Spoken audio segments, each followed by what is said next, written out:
Who can say if your love grows as your heart shows only time? No esforço de refletir sobre algumas colocações que sejam de solicitação elevada pelo nosso consenso, eu vou chamar a atenção para o fato de que as colocações elevadas que os Espíritos fazem nos livros são do mesmo tipo, da mesma linha de elevação que outros pensadores, inclusive não espíritas, colocaram. Aí no jornalzinho de hoje existem algumas dessas citações devidas a espíritos de escola na linha do pensamento humano. E eu apreciaria comentar com vocês alguns destes pensamentos devidos aí a vários autores, alguns filósofos, escritores, pensadores de diferentes tipos. Antes, porém, queria passar uma informação ligada ao valor que diferentes pessoas em diferentes locais do mundo, dentro de religiões várias ou fora delas, mas que nem por isso deixavam de ser chamados pensadores ou escritores do tempo de Deus. Porque a gente pode fazer a pergunta: como é que o divino se comunica com o humano? O divino não pode falar diretamente e a gente ouvir, porque nós não temos condições para isso. Deus está falando. Tá, mas eu estou ouvindo. Por que você não está ouvindo? Falta-me o órgão apropriado para captar vibrações sonoras ou meramente intelectivas. Falta para mim a instrumentação necessária para captar, interpretar, entender comunicações fora da sonoridade habitual dos meus ouvidos. Mesmo que alguém fale comigo uma coisa muito boa, se não estiver na faixa da audição humana, só para brincar com vocês um pouquinho, qual que é a faixa da audição humana? Sexta série. Sexta série da escola. Todos os alunos sabem. A menos que a gente tenha esquecido com quanto tenha feito a sexta série, né? A gente esqueceu, porque os professores lá falavam qual que era. O homem só escuta vibrações sonoras que estejam compreendidas entre um limite de frequência que vai daqui até aqui. Então, o som que estiver aqui acima, esta faixa é a faixa que a gente escuta. Se o som estiver dessa frequência para baixo, ou desta frequência para cima, a gente pode receber, mas não escuta. Alguns animais, como morcego, cachorro, felinos vários, ursos, são capazes de ouvir frequências fora dessa faixa aqui. No ser humano não ouve. No ser humano, para ouvir, bom, primeiro qual é a unidade de frequência, né? É uma unidade de frequência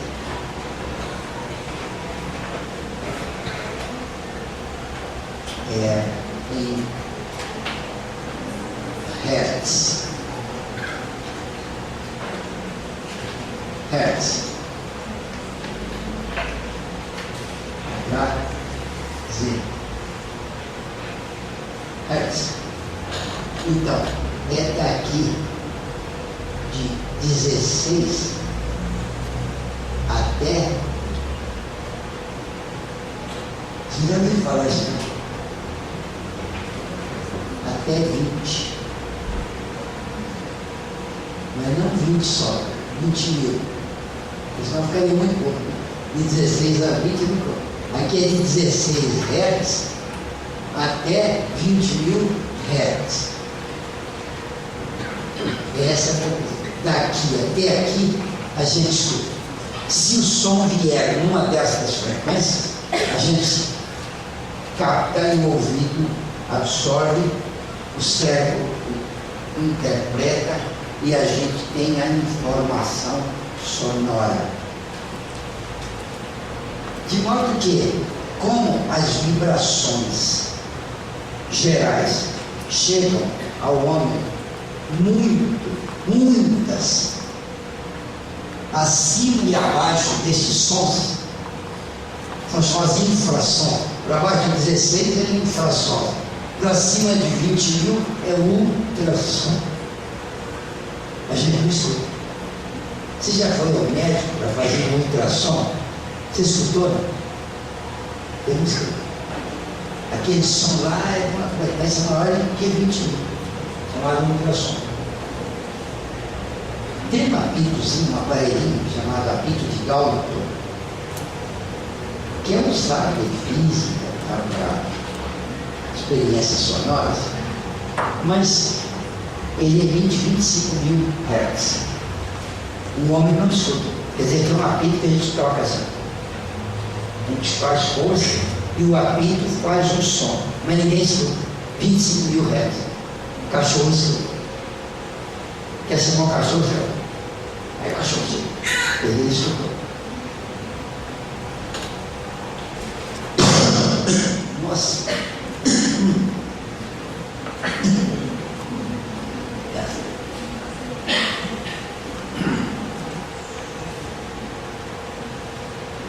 Se pessoas quisessem comunicar-se conosco, mas fora da faixa auditiva, que é essa aqui, ó, faixa auditiva, essa, dos 16 aos 20 mil. Então, se alguém quisesse falar com a gente fora dessa faixa, a gente não ouviria. Mas se tiver uma pessoa que ouve, vamos supor que, como é que você chama? Valdir. Vamos supor que o Valdir ouvisse 22 mil Hz. Nós não ouvimos, mas o Valdir ouviu. Por que ele ouviu? Nasceu assim. Mas por que ele nasceu assim? Não sei. Eu não vou saber como é que ele nasceu assim. Por quê? Mas ele é assim. Então, se tivesse alguém comunicando numa faixa de 22 mil Hz, o Valdir escutaria. E a gente olharia assim, muito tonto, né? Igual quando a gente está conversando com um estrangeiro, mediante um intérprete. Ele fala, a gente olha bem de aqui. E aí o intérprete, ele falou que você fosse pentear uma cara. Ele falou isso. Bom, então, esta pessoa que estivesse comunicando em 22 mil Hz, ele escutaria e falaria conosco. Aí a gente saberia o que foi falado. Mas se não tiver uma pessoa que escuta na outra frequência, a gente não é capaz de se comunicar com a fonte da informação. Então, se o divino quiser falar conosco, ele tem que falar nessa frequência aqui, ó, nessa faixa auditiva. Se ele falar uma outra, a gente não sabe que ele falou.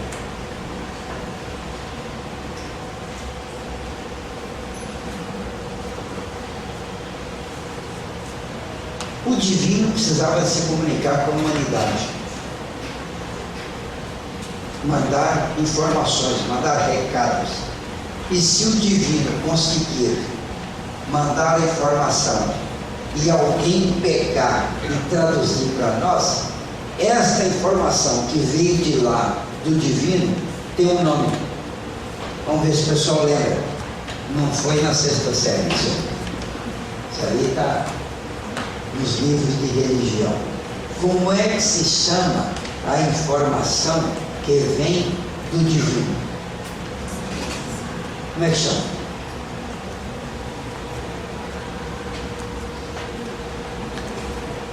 Tem um nome. É informação proveniente do divino. Esse divino aqui é com letra maiúscula, não é? Porque nós estamos identificando o divino. Então, informação proveniente do divino. Como é que ela chama? Revelação. Muito bem. Preciso acertar. Revelação. A revelação é a informação direta do divino. Ocorre que o divino, para revelar, ou seja, para mandar uma informação para nós, ele precisa de alguém que faça isso, que veio de lá e já veio preparado. Este alguém aí é um revelador. Os reveladores, também chamados profetas, vocês já ouviram, né? Os profetas eram pessoas que vieram previamente preparadas com a incumbência de falar na nossa faixa auditiva e a gente então ficar sabendo o que foi que o divino falou. Só que o revelador tem um problema.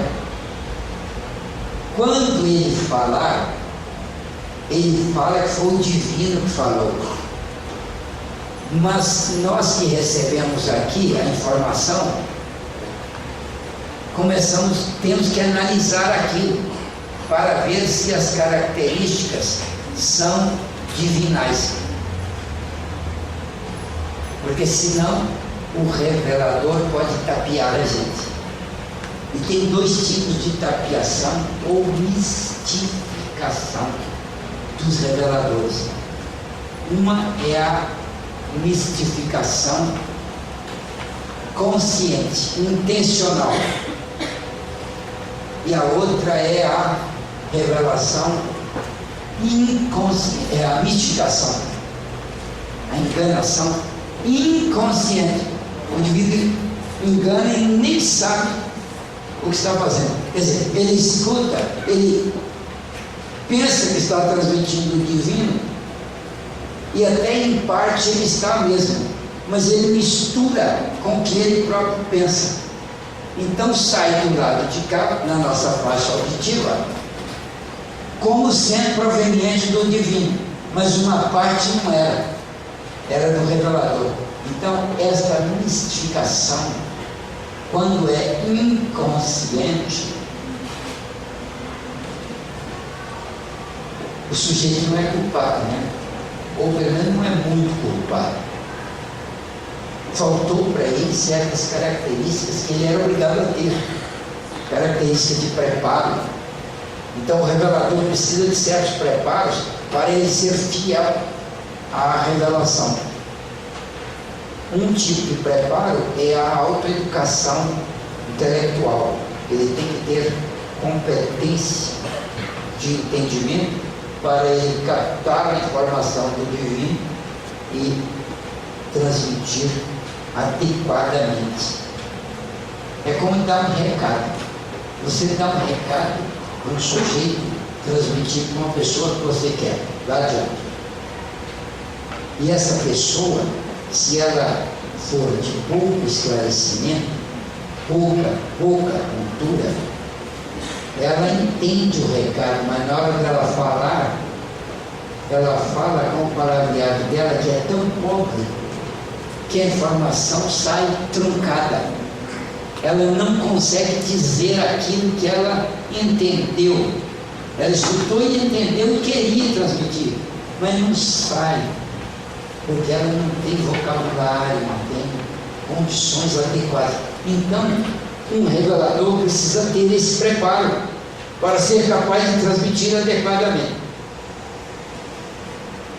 E a outra coisa que o revelador precisa ter é dignidade moral. Ele precisa levar uma vida coerente com a lisura, com a boa educação, com a fundamentação lógica e adequada do que da honradez, da lisura, da lealdade, da honestidade.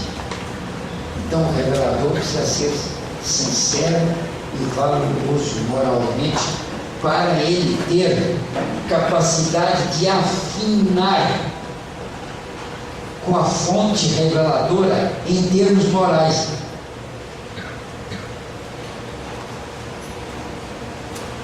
Agora, sobre a mistificação consciente, é um negócio muito interessante. Vou contar uma história para vocês. Era uma vez, vocês gostam de história? Aquelas, no tempo da infância, era uma vez uma princesa encantada. Né? Eu tinha essas, vocês gostavam daquilo? Vou contar uma história para vocês. Era uma vez um reino muito bem postado, um país rico e dirigido por um rei poderoso e sábio. E ele conduziu o país muito bem, o país ficou mais entrou num progresso muito grande, e o rei muito rico. Que os reis costumavam pensar que eles eram donos dos tesouros do país. Não tinha isso? Até hoje, os presidentes e políticos assim costumam pensar que são donos dos tesouros do país. Não tem isso? Bom, naquela época o rei tinha isso descarado, mas aquele rei não tinha herdeiro. E ele então precisava de fazer um testamento, deixando o patrimônio real com a direção do reino na mão de alguém que ele escolhesse. E ele então escolheu, ele tinha um secretário muito eficiente, muito leal, e com o secretário dele, ele combinou de fazer uma avaliação nacional, federal, para descobrir 10 pessoas de altíssima dignidade, cultura, para o rei examinar os 10 e escolher um que fosse realmente o mais capacitado e o mais útil para regir o país. Aí o secretário providenciou isso e tal, tudo adequado, o país inteiro fez concurso. No final separaram 10 cidadãos de alto nível para o rei escolher. O rei examinou um por um e escolheu um. ele achou o mais sensacional de todos. Mas ele precisava de... Ele queria... Era um rei meio orgulhoso, né? Aliás, era inteiro orgulhoso. Ele queria, ele próprio, pronunciar a frase do testamento. Então ele mandou preparar, pediu o secretário para assessorar o negócio, e escolher uma língua de difícil entendimento. E ele então traduziria para aquela língua uma frase assim: deixo a direção do reino e toda a minha herança financeira e os direitos gerais do reino para o senhor fulano de tal, que era aquele sábio escolhido. Então, o pessoal se movimentou e tal, o secretário arrumou uma língua estranha, desconhecida, e traduziu aquela frase para aquela língua, e só, o negócio era segredo de Estado, era só o secretário e o rei que sabiam aquilo, tal. Então, a frase foi decorada pelo rei, e na hora que ele estava querendo morrer, na hora de morrer, o pessoal reuniu todo mundo lá, e ele então pronunciou: é a língua lá. Vocês entenderam? Bom, vocês ficaram sabendo que é a língua estrangeira. Aí o pessoal anotou tudo lá e tal, e aí o rei morreu. E para traduzir aquilo agora e tal, e o pessoal pelejou para traduzir, e foi indo e tal. Na hora que conseguiram traduzir, demorou um mês para o pessoal arrumar os dados necessários e traduzir. Aí reuniu a corte toda lá para pronunciar a frase do rei, e aí o primeiro-ministro lá, o grande vizir do reino, leu a tradução solenemente: deixo tudo que eu tenho, os meus valores reais, financeiros e a direção geral do país para o meu querido secretário. Não foi isso que o rei tinha escolhido, não foi nada. Ele tinha escolhido para deixar tudo para quem? Para aquele cidadão lá. Mas o secretário, que era o único que estudou a língua, fez uma mudança por conta própria na frase lá, e como ninguém sabia, ninguém tinha jeito de conferir, o rei falou daquele jeito, a tradução que os outros fizeram foi fiel, só que o secretário mudou, em vez de deixar para aquele cidadão lá, pôs deixar para o meu querido secretário. E o secretário então tomou posse de tudo por meio de uma falcatrua. Então nós temos aqui um intermediário entre aquele revelador, o revelador do caso era o rei, e tinha que ter alguém que traduzisse, alguém que pronunciasse. Então, se este tradutor aqui não for de honradez e de dignidade, ele pode fazer uma falsificação consciente que seja do interesse dele, igual o secretário aí, certo?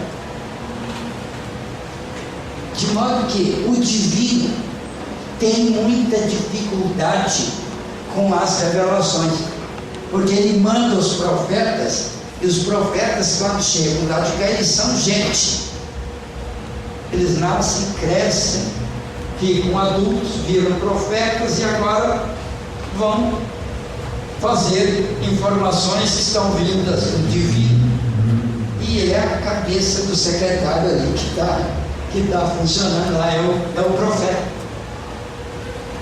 Então, isso sempre foi um problema para a humanidade, a questão das revelações. A Bíblia é um conjunto de livros que supostamente são revelados, isto é, vieram do divino, mas vieram por meio de quem? Por meio dos profetas. Os profetas, que eram pessoas, eles ficaram profetas, e eles agora falavam: Deus está dizendo tal coisa assim. E aí o pessoal que escuta está sujeito à competência do profeta. Aquilo que ele fala pode ser, ou sem dúvida alguma, é uma parte real que veio de lá, da fonte da revelação. E a outra parte é a construção que o próprio profeta faz. O profeta acha que é daquele jeito, ele escutou, entendeu e transmite. No transmitir ele coloca a parte dele, e isso faz a revelação ser parcial, sujeita a chuvas e trovoadas. É por isso que o pessoal que aceita a Bíblia aceita sim ferozmente, né? Ipsis literis, quer dizer, no pé da letra, eles aceitam o que está escrito lá, eles aceitam religiosamente. Deus falou desse jeito e pronto. Mas falou com quem? Falou conosco. Conosco através de quem? Tinha um profeta lá. Quem que era o profeta? Josué, Amós, Ezequiel, Moisés, essa turma aí que está escrita lá na Bíblia. Os profetas que receberam. Agora, nós, quando vamos ler a Bíblia, nós vemos lá cada absurdo formidável, e que temos que aceitar porque veio de Deus. Ninguém leva em conta que aquilo veio de profeta, foi falado pelo profeta, e daí os absurdos que tem lá. Deus me falou ali que tem que pegar as pessoas que acertaram essa questão e dar umas terras para elas, e os que erraram vão ter a cabeça cortada. Tem coisa assim na Bíblia, desse jeito. E como é Deus que falou, o pessoal aceita cegamente, dá terra para aquele lá, que às vezes são os corruptos, deram o golpe lá de secretário lá, né? E os outros aqui, que não tinha nada a ver, tem a cabeça cortada. Olha que a humanidade vem fazendo isso. Na doutrina espírita aconteceu um negócio interessantíssimo, porque a doutrina espírita é uma revelação, né? O espiritismo, a doutrina espírita,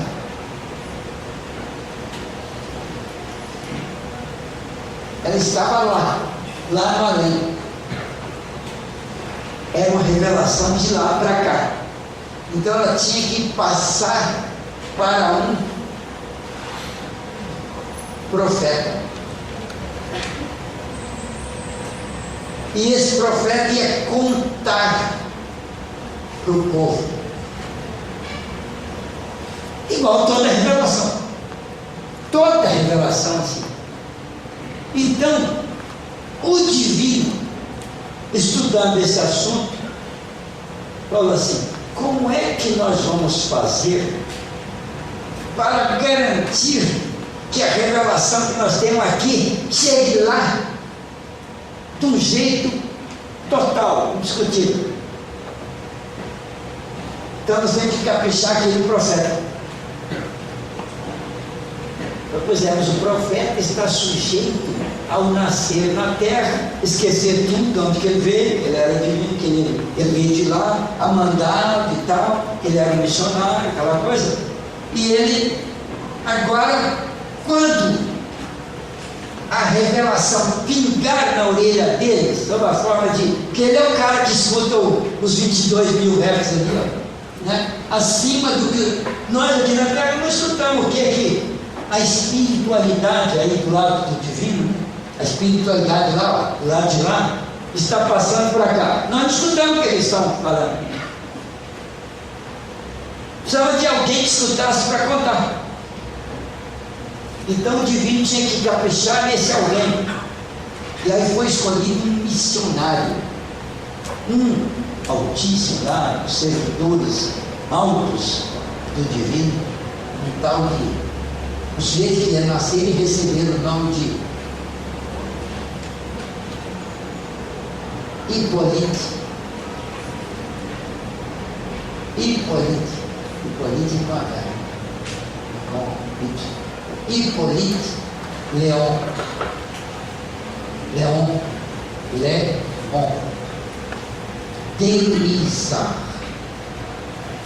Delisar, se der um fala, Rivet, francês,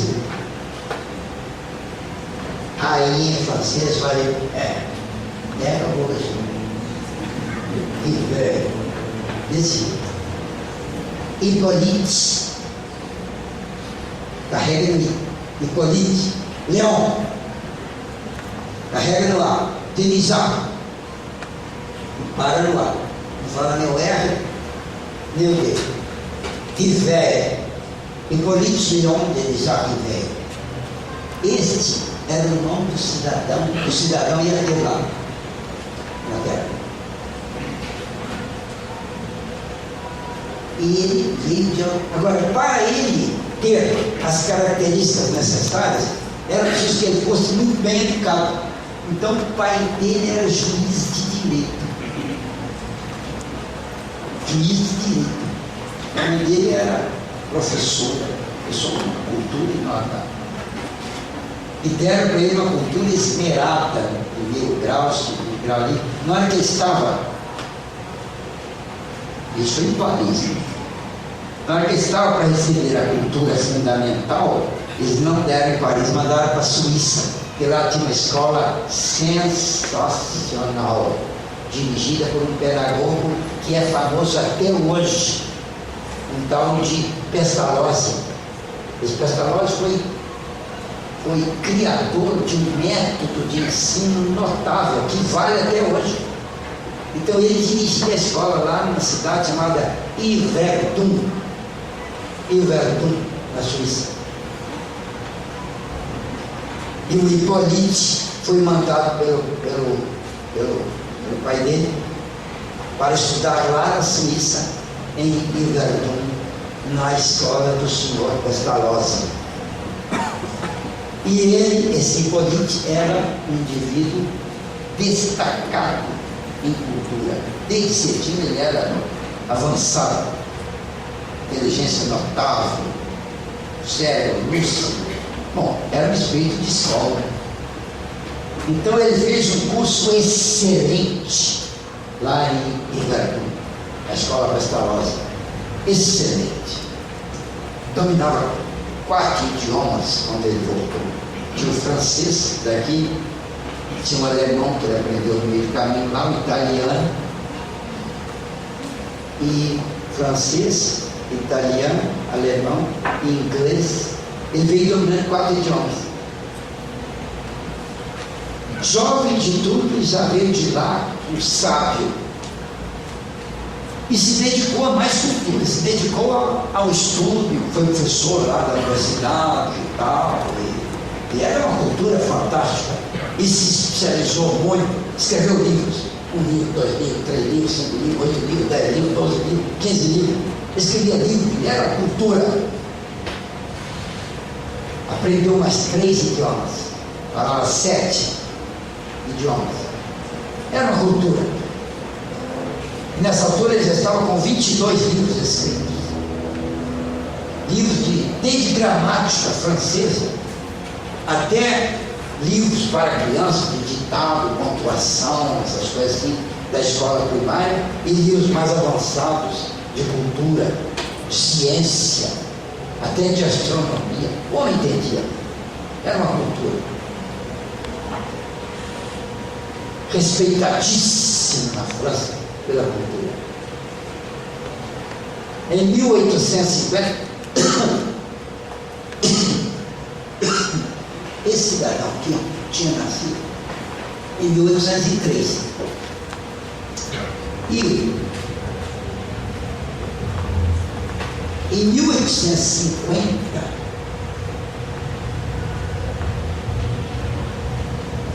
os fenômenos de comunicação do além com o aquém, quer dizer, dos espíritos com os homens, estavam pegando fogo no mundo.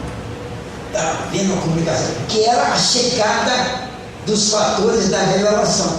Era um divino providenciando a chegada da revelação que Jesus queria mandar para consertar as distorções que existiam no cristianismo. Porque Jesus tinha divulgado a salvação pelo amor, e o cristianismo tinha mudado a salvação para salvar pelo sangue do Cordeiro.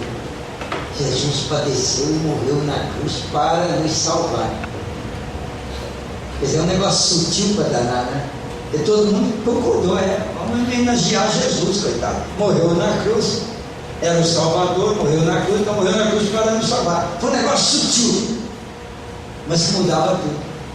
Ninguém mais se preocupava com o amor ao próximo, preocupava agora com adorar o Senhor morto, o crucifixo, adorar o Jesus crucificado, que fez o sacrifício da cruz por causa de nós. Temos que adorar o homem. A própria doutrina dele ficou de lado, ninguém cogitava de saber o ensinamento de Jesus. Tinha que adorar o Cristo morto. E Jesus disse assim: é isso, vai lá e fala que eu falei, que o negócio é amar o próximo, é trabalhar no sentido de ajudar o outro. Você tem que fazer uma transformação interior no sentido de ser solidário, de ser amigo, de ser humano, de ser compreensivo, de se desenvolver na sua habilidade de ser bom. Isso é que é o negócio. Foi isso que eu vou ensinar. O pessoal mudou tudo aí, precisa restabelecer. E aqui havia um conjunto enorme de espíritos de escola programados para enviar a revelação. E o profeta era aquele lá. Agora, tinha dois jeitos. Tem dois jeitos do profeta receber e passar a revelação para diante. Porque ele tinha que receber a revelação, o profeta recebe e passa. Tinha dois jeitos aqui. Esta recepção aqui, ó. Recepção.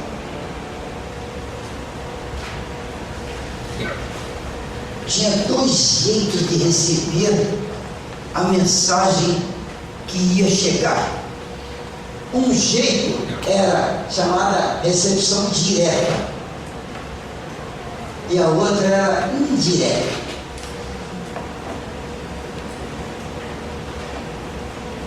O profeta e o próprio divino já tinham preparado isso. Melhor indireta. Nós preparamos o profeta com alta cultura e não vamos dar a revelação direta na orelha dele, não. Nós vamos arrumar uma porção de intermediários capazes de captar, e ao invés de mandar a mensagem por um, nós vamos mandar por centenas em diferentes lugares. E o pessoal capta a mensagem, escreve e vão fazer a mensagem chegar na mão deste, do revelador indireto. E ele vai analisar com a cultura dele e com a atividade moral com a qual ele nasceu, para ele ser absolutamente honesto, absolutamente correto e absolutamente esclarecido, para ele analisar e falar: foi isso que eles falaram. E agora ele passaria para o povo a revelação que ele tinha captado das fontes diferentes, porque isso era muito mais seguro, ao invés de ouvir um cara que pode misturar o que ele ouviu com o que ele pensa e passar uma informação. Aí o revelador aqui, ó, nessa altura, o Hipólite, eu sou Hipólite, ele disse: não, eu não vou ser um captador direto, eu não vou ser médium direto. Os médios vão receber diretamente e eu vou analisar o que eles recebem, porque aí eu vou separar a parte deles da parte que eu pensar que não é deles, com a minha cultura, com a minha dignidade moral, com a minha competência, com os meus valores pessoais. Isso era mais seguro. Foi o próprio divino que planejou isso. Ele já veio de lá com essa incumbência de fazer isso, e foi o que ele fez. Em 1854, o senhor Hipólite foi convidado, que já fazia 4, 5 anos que o mundo estava em polvorosa recebendo mensagem do além, dos espíritos, e o pessoal não sabia o que fazer com aquilo, né? Eles aproveitaram para fazer pergunta própria: com quem que eu vou casar? Que dinheiro que vai dar na cena? Quem é que ganha domingo São Paulo ou Santos? Entre parênteses, vai ganhar o Santos. Não, vai ganhar o São Paulo. Ganhou o São Paulo. Quer dizer, os reveladores, o povo estava brincando com a revelação. Eles não sabiam o que fazer com ela. Os espíritos estavam comunicando. Você toca com o espírito aí comunicando, o que você pergunta? Até hoje tem isso. Você toca com o espírito comunicando, o que você pergunta? Escuta, você é espírito mesmo? Eu sou. Dá uma prova para mim. Faz aquela cadeira mexer. Vamos supor que o sujeito fizesse a cadeira mexer. Esse é um espírito mesmo. Escuta, você já me falar na cena? Que negócio de me falar aí 6 números? São 6 números, 6 números, 6 dezenas, 6 dezenas, não, 6 números, hein? Dezenas, mesmo que seja 0, 1, é uma dezena. 0, 1, 0, 9, 47, 53, 68 e 79. Pronto, 6. Você sabe, me fala aí os 6 números correspondentes ao que vamos ser sorteados agora no próximo sábado. Tem um trem aí, um dinheirinho acumulado aí de 102 milhões. E para quem acertar esses 6 números, você pode falar isso para mim? Assim, pô, eu gosto, então me fala.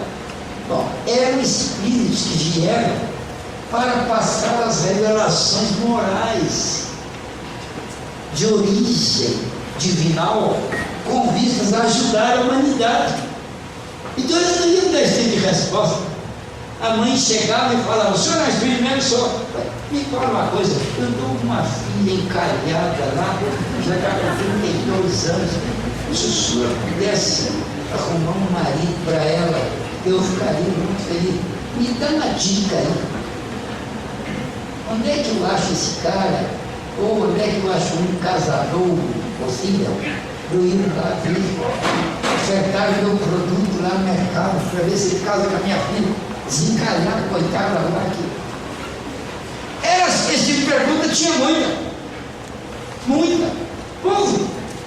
Então, quando o Hipólite foi convidado a participar, ele nunca tinha mexido com isso. Que ele chegou lá e viu assistiu a uma comunicação, de espíritos comunicando por médios lá, 2, 3 médios, assim, todo mundo querendo matar a curiosidade ali, e ele disse: tem alguma coisa aí muito mais séria, o pessoal não está vendo.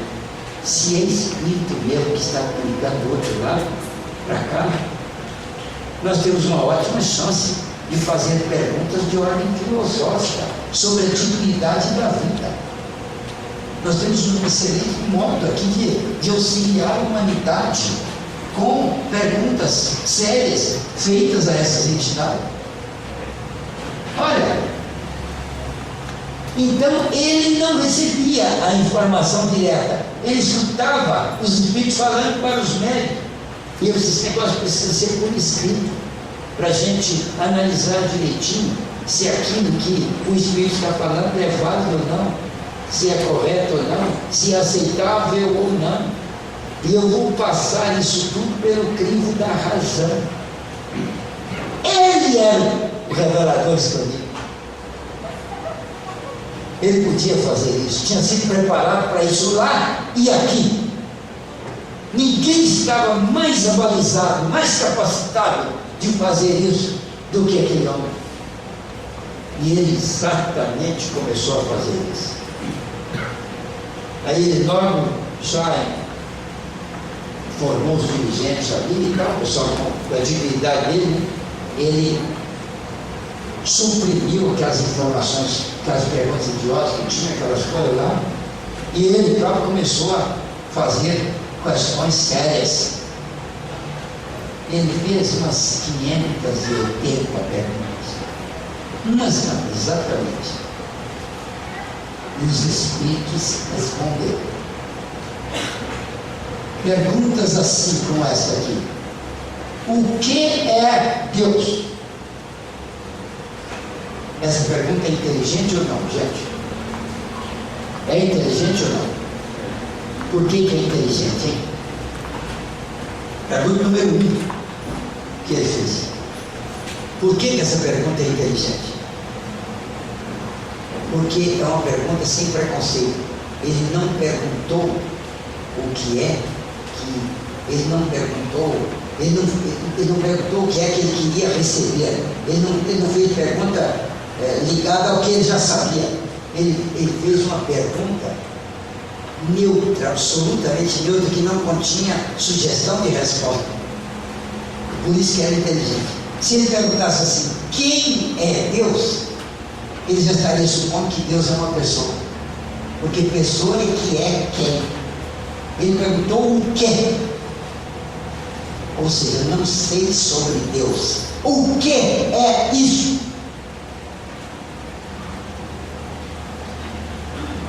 Então Deus não seria uma pessoa, ou podia ser. A resposta é que ia dizer. E a resposta que os espíritos deram por diferentes médiums. Não é um médium que respondeu e ele foi logo aceitando. Não, porque tinha o perigo da contaminação do médium. Vários médiums. E ele deu as respostas e construiu a resposta que ele achava que era. E a resposta que ele achou foi essa, que os espíritos deram através de vários médicos. Deus é a inteligência suprema do universo. Olha, não é uma pessoa, não é um ser humano, é um ser só. O que é Deus? É a inteligência suprema do universo. Primeira pergunta. As 580 respostas que ele obteve para as perguntas que ele fez compuseram um livro que ele publicou a 18 de abril de 1857, 3 anos após ter começado as pesquisas. E esse livro se chamou O Livro dos Espíritos. O primeiro livro dos Espíritos, 580 perguntas. E ele continuou investigando, obtendo mais informações, mais respostas e tal. E ele, então, ampliou o livro. Na segunda edição, já era o livro completo. Tinha 1019 perguntas e respostas, que é o livro dos Espíritos que nós temos hoje. Mas ali tem perguntas sobre todos os assuntos de interesse da humanidade. Ele dividiu em 4 partes o livro, conforme os itens. Um só para descrever a história, a origem dos espíritos. E depois entrou nas providências de ordem informadora sobre o conhecimento científico das realidades humanas, e termina com a quarta parte, tratando das leis morais da humanidade. Quer dizer, que foi um livro que restabeleceu os conceitos religiosos de comunicação do divino com a humanidade. De um jeito estudado, de um jeito científico, o jeito melhor que alguém pode conceber. Com esse negócio dele ser um profeta indireto, recebeu a recepção dele, a mensagem que ele recebeu foi de modo indireto. Bom, o modo indireto foi o povo que recebeu, porque ele captava as mensagens pelos médios e ele construía as respostas e deu ao mundo a conhecer a ideia. Agora, os espíritos superiores atuavam diretamente nele, mas na inteligência dele, na cultura dele, na mente dele, na consciência dele, para ele ter um assessoramento intelectivo. Quer dizer, ele, na plena razão, é que acha, mas a espiritualidade assessora a informação direta na mente dele. E com isso, a doutrina espírita veio para cá e chegou ao povo sob a forma de o livro dos Espíritos. O livro dos Espíritos, contendo as informações reveladas. É a revelação mais perfeita que a humanidade recebeu, por causa do método. Perfeita no modo de receber. Porque todas as revelações foram assim. Mas era o sujeito, o próprio sujeito escrevia a revelação que vinha através dele. Todos os profetas fizeram isso. Maomé foi um profeta, mas ele escreveu, ele diretamente recebeu. Tem muita coisa lá no Corão, que é o livro que o Maomé recebeu, que fica em dúvida, assim, para ver, para garantir a moralidade daquilo. Por exemplo, Deus ensinando como é que ganha uma guerra. Ora, isso não é digno de Deus. Deus não ensinaria o homem como levar vantagem numa guerra. Isso aí não faz parte da dignidade moral.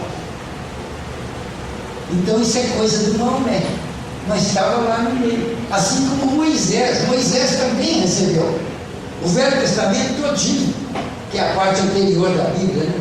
Foi Moisés que escreveu. Uma grande parte ele copiou do que os profetas receberam, e outra grande parte foi ele próprio que recebeu, ou que concebeu. Os 5 primeiros livros da Bíblia são de Moisés.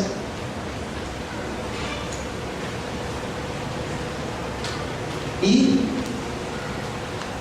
tem cada absurdo fantástico lá.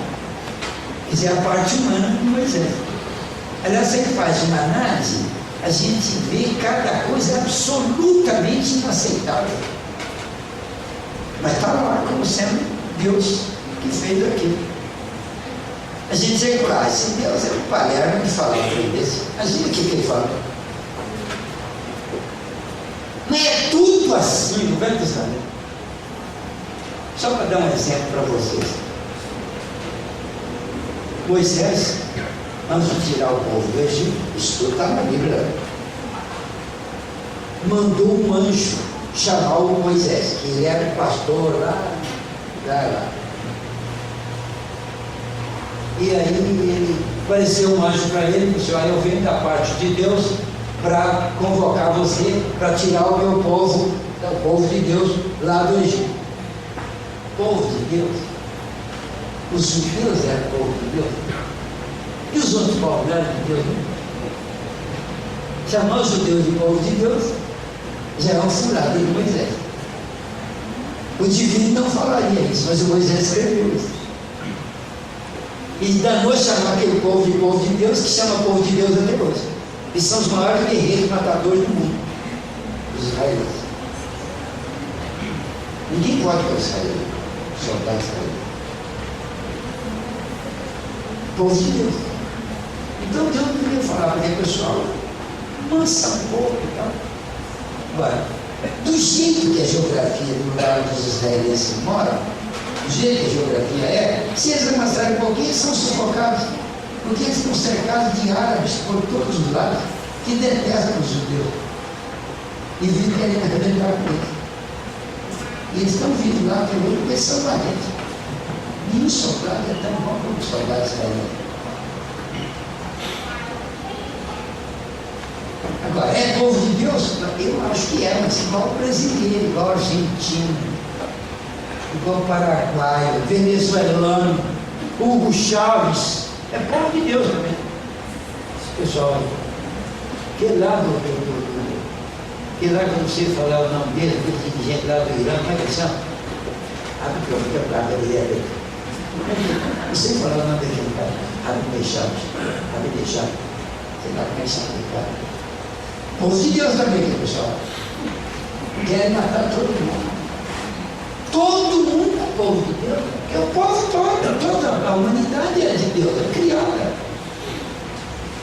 Bom, então o anjo falou com Moisés que ele tinha que tirar o povo lá da escravidão. Eram 700 mil judeus escravizados pelos egípcios. Moisés tinha que tirar de lá. Ele disse, como é que eu tiro? Você chega lá e fala para o faraó que vai tirar. E ele não tem como recusar. E se ele recusar? Aí Deus vai dar a você o poder de castigar o faraó. Na hora que o castigo apertar, ele deixa você tirar o povo. Aí o Moisés, tudo bem. E se eu, como é que eu vou castigar? Tem umas pragas, você joga uma praga contra o Egito. Aquilo lá vai comer para dar, eles vão ver que você é poderoso. Se eles não deixarem, você joga outra praga. Se eles não deixarem, você joga outra praga. Até 10 pragas. Você tem que jogar 10 pragas aí. Aí o Moisés falou assim, olha um absurdo. E se lá pela terceira praga, os egípcios deixaram, o faraó deixar o povo sair? Aí o anjo falou assim, não se preocupe com isso não. Deus vai endurecer o coração do faraó e ele não vai deixar. Até você mandar as 10 pragas que são necessárias. Pronto! Deus mandou o homem castigar com as pragas para o homem poder deixar. Na hora que o coitado quiser deixar, não pode, porque Deus endurece o coração dele. Aí ele não tem. Ou seja, Deus estava querendo arrebentar o coitado do faraó para deixar. Ou então o Moisés é um idiota de escrever isso no livro, gente, quando a coisa não é de Deus. Como é que você vai aceitar um livro dele? Deus faria isso? Deus não faria. Quem fez isso foi o Moisés, que era um sujeito comum lá. Então o livro fica em xeque. Mas isso é uma atrás da outra. Quer ver outra? Seguinte. Bom, aí o Moisés falou assim, tudo bem, então eu vou. Então você pega aqui, larga as coisas aí, tal, e põe na estrada e vai andar amanhã cedo. Você sai às 6 horas para caminhar, tal, pega essa estrada aqui e vai. Tem um detalhe para o Moisés como é que ele tinha que fazer. Aí o Moisés disse que cumpriu certinho e foi.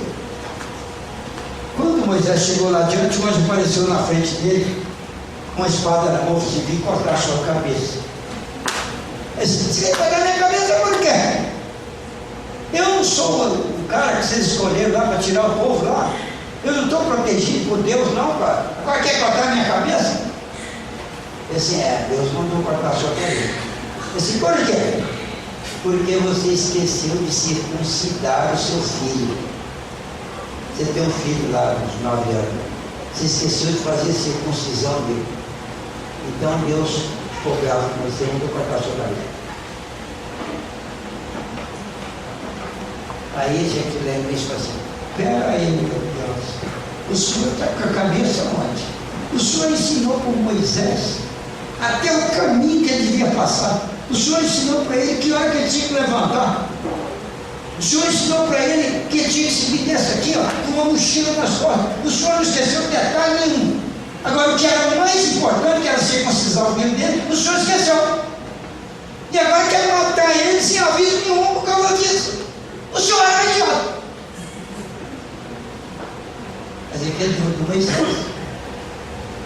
Então não é Deus, porque Deus não é idiota. Deus é a inteligência suprema da universo. Logo, aquele troço lá não tem nada a ver com Deus, aquilo tudo era coisa de Moisés. Como é que você vai aceitar a validade da Bíblia numa situação dessa? Você vai lendo, é uma besteira atrás da outra. Se a gente for vendo, dali até chegar lá no Egito, tem umas 10 besteiras dessas. As besteiras principais mesmo são na hora das pragas. Na hora das pragas tem cada uma. Tem uma praga lá que matou todos os animais do campo, todos os seres vivos e tal, até os insetos, matou tudo. Isso é a quinta praga, fala, mata tudo lá. Bom, isso é a quinta praga. Na sexta praga, ele botou uma praga que cobria de pústulas o povo do Egito, até os animais. Até os animais ficaram com as pústulas. Também que animal é esse? Que essa não morreu na quinta praga? Diz que na quinta praga morreu tudo, até os animais todos, nem certo nas cores. Agora na sexta praga elas foram poder ter tudo. Bom, isso não é nada. Na sétima praga tem uma droga lá, não sei o que torna a matar os animais. Matou tudo, até os animais. Mas que animais é esse? Morreram na quinta praga, foram comer as recursos na sexta praga, e na sétima praga tornou outra vez. Bom, até aí não tem nada. Quando chega na décima praga, antes da décima praga, o faraó era décimo. Aí acabou a maldição de Deus. Então o faraó, vai, meu filho, vai, pelo amor de Deus, vai embora. E soltou os caras. Aí Moisés tirou o povão todo, 700 mil pessoas, e levou. Foi embora. Quando eles estavam lá adiante, o faraó arrependeu. Falou assim: nossa, nós perdemos uma mão de obra danada. Soldado, pega os cavalos e vão atrás deles. Aí o soldado pegava os cavalos e vão atrás deles. Mas que cavalo é esse que morreu na quinta praga, que foi comer na sexta praga, que morreu na sétima praga também, na décima praga está lá para pegar os. Isso é coisa de Deus. Coisa de Deus. Os protestantes acreditam nesses troços tudo. Eles ficam lá acreditando, falando isso por pouca gente. E se você não aceita isso, você está assistido pelo Satanás. Protestante é péssimo. Gente, a Bíblia todinha é cheia de coisas assim, absurdas. A história da Arca de Noé. A história da Arca é uma piada, aquela história. A Arca de Noé é uma piada. Eles botaram um casal de cada bicho lá naquela arca. Cada bicho. Bom, se for estudar zoologicamente os animais não podem conviver nem numa cidade inteira transformada em jardim zoológico. Todos os animais do mundo não tem jeito de conviver numa cidade. Quanto mais numa árvore daquela lá que tinha uns, acho que 60 metros, 50 metros. Bom, a besteira maior que eu acho é quando Moisés foi conduzindo o povo até chegar lá na tal da terra prometida. Chegando lá, Deus falou para Moisés: agora vocês tomem aquela terra lá, que ela é de vocês. Aí o Moisés chamou o general dele, que era o Josué, e falou: Josué, faça um plano de ataque para nós tomarmos aquela terra lá que é nossa. Aí o Josué fez o plano, mandou uns batedores, 5 soldados disfarçados para entrar lá e verificar como é que era o povo, as defesas e tal, estudar lá o inimigo. Aí os soldados foram lá e voltaram com a notícia: esse povo aí é pacífico, não tem exército, é um pessoal bacana, amigo, fraterno, progressista, eles trabalham muito, plantam, colhem, são felizes, é um pessoal bacana, sadio e bonito. E a terra é uma beleza. Aí o José disse: pois é, então vai ser nossa, porque nós vamos tomar aquilo lá deles. Deus mandou tomar a terra dos outros. Parecendo os nossos sem terra aqui. Ele pensa que a terra é só tem Deus. Não vai lá. Bom, mas aí Josué falou com Moisés, e Moisés foi lá dentro conversar com Deus e voltou assim: Deus disse que é para matar, entrar lá, matar toda a população, velhos, mulheres e crianças, não, velhos, adultos, todos os homens adultos, todos os homens adultos e velhos, e as crianças, e as mulheres velhas. As moças jovens deixam para nós aí. Deus falou isso. O povo acredita assim. Bom, aí Josué pegou a ordem: soldado, para lá, executa. Aí os soldados foram lá, executaram e voltaram para assim: morreram 25 mil. Naquele dia morreram 25 mil pessoas inocentes, trabalhadoras, desprotegidas, porque Deus queria a terra, o povo dele. Isso está lá na Bíblia dizendo que é Deus que falou. Não dá para aceitar. Então os espíritos não aceitam a Bíblia por causa disso. Como é que não aceitar? O que nós vamos acreditar? Agora, do que Jesus falou para cá, os espíritos aceitam. Porque dali para lá não interessa, está tudo absurdo. Então deixa para lá. Não vamos falar mal, estou falando aqui, estou esclarecendo. Senão não fala também, não, a gente tem que falar. Mas do que Jesus falou para cá, aí é outra coisa. Porque Jesus veio ensinar o amor e só falou de amor. Então, isso é aceitável. Foi isso que os espíritos vieram depois falar, que o divino lá mandou essa revelação para restabelecer o cristianismo que ele, Jesus, tinha divulgado na terra. Por isso que os espíritos falam assim: nós não trouxemos mensagem nova, nós trouxemos a notícia de que a mensagem é aquela que Jesus falou lá, mas é aquilo lá que Jesus falou, aquele negócio do amor lá, é aquilo lá que é. E aí os espíritos começaram a divulgar o amor. Só tem mensagem espírita ligada ao que Jesus falou, que é tudo sobre como amar as pessoas, como conviver, como agradar, como construir uma sociedade mais alegre, mais progressista e mais feliz. Tem que ser pelo caminho do amor. E o amor, como nós não podemos virar santo, largar de ser ruim, de jeito que nós somos, começar a amar todo mundo, não tem jeito, né?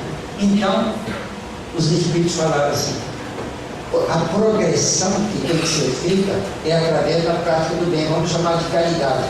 De modo que fora da caridade não há salvação. Os espíritos falaram para o Hipólito Guion, que quando publicou esse livro, ele não quis passar a proeminência que ele tinha de autoridade social, cultural da França, um dos homens mais cultos e respeitados do mundo da época, com um prestígio notável daquele. Ele disse: não, o espiritismo não precisa disso não. E inventou um pseudônimo. Os livros espíritas vão ser escritos por um cara desconhecido, que ele arrumou um nome lá, que foi Allan Kardec. Foi com esse nome que ele publicou o Livro dos Espíritos, o Livro dos Médiuns, o Evangelho segundo o Espiritismo, o Céu e o Inferno e a Gênese. 5 livros que formam o chamado Pentateuco Espírita, ou Pentateuco Kardeciano. Pentateuco, 5 livros. Pentateuco, livros. Os 5 livros espíritas planetários do Espírito. Agora, são de origem revelada. Eu estou falando isso para poder fazer uma introdução, porque agora eu vou ler aqui aquele negócio que eu falei que ia ler, aqueles princípios ali, para mostrar que os pensadores não são só os espíritas. Os escritores do dedo de Deus são escritores de todos os lugares. Só que eu gastei o tempo todo naquilo ali. Nós vamos deixar os escritores do dedo de Deus na semana que vem. Vocês não se aborrecem comigo? Então, na semana que vem, primeiro eu vou explicar o que é escritor do dedo de Deus. Eu vou dizer para vocês de onde eu tirei isso. Mas eu dou a vocês a chance de fazerem uma pesquisa essa semana em qual obra está escrito esse negócio, escritores do dedo de Deus. É um livro aí, muito famoso que circula por aí. Vocês devem saber qual. Perguntem, conversem, semana que vem vocês me falam que livro que é. Se não falarem, eu falarei para vocês. Aprendi na sexta série. Ok? Então, semana que vem.